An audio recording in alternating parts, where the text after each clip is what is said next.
Tetzavé l'histoire. Cette histoire se passe aux États-Unis, dans une famille juive de New York. Cette famille comprend un petit garçon de 6 ans, extrêmement doué pour le piano. Sa maman a très envie de l'amener à un concert et prend 2 places pour aller voir un virtuose, un pianiste extraordinaire, lors d'une représentation. Le soir, elle arrive dans la salle, elle s'installe tranquillement, elle s'assoit, elle assoit son fils à côté, et elle s'aperçoit qu'à côté d'elle, elle a une connaissance, elle discute un petit peu, les lumières s'éteignent, et là, la femme ne s'est pas rendue compte que son petit garçon n'était pas à sa place. Elle va s'apercevoir très vite où il est, puisque les projecteurs se mettant sur le piano, extraordinairement grand, extraordinairement beau, on voit derrière, non pas apparaître le pianiste virtuose, mais un petit garçon se dodelinant et allant droit vers le piano.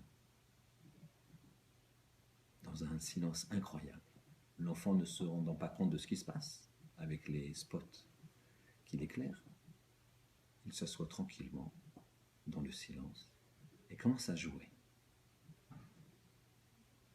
C'est très joli. Les gens sont étonnés mais ne disent rien.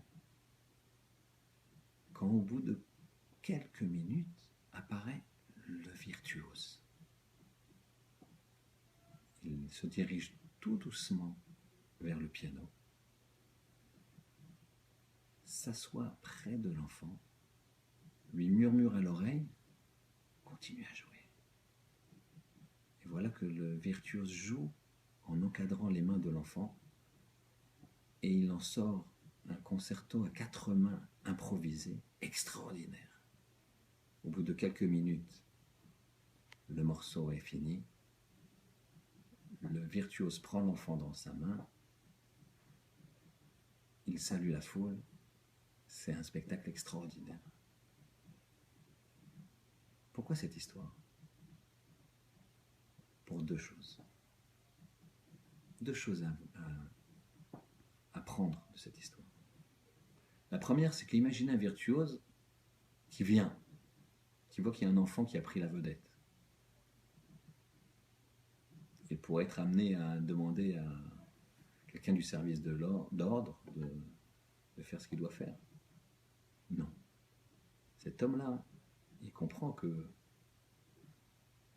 il faut avoir un regard vis-à-vis de cet enfant, vis-à-vis sans doute de ses parents qui sont dans la salle. Et ça se finit en triomphe.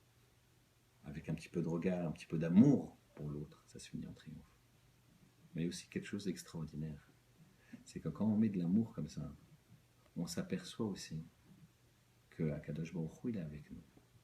Et combien de fois, nous, on est comme ce petit enfant et on pianote, peut-être sur notre ordinateur, peut-être sur autre chose, quand on travaille, quand on avance dans la vie, et on a l'impression que ça marche, ou que c'est difficile.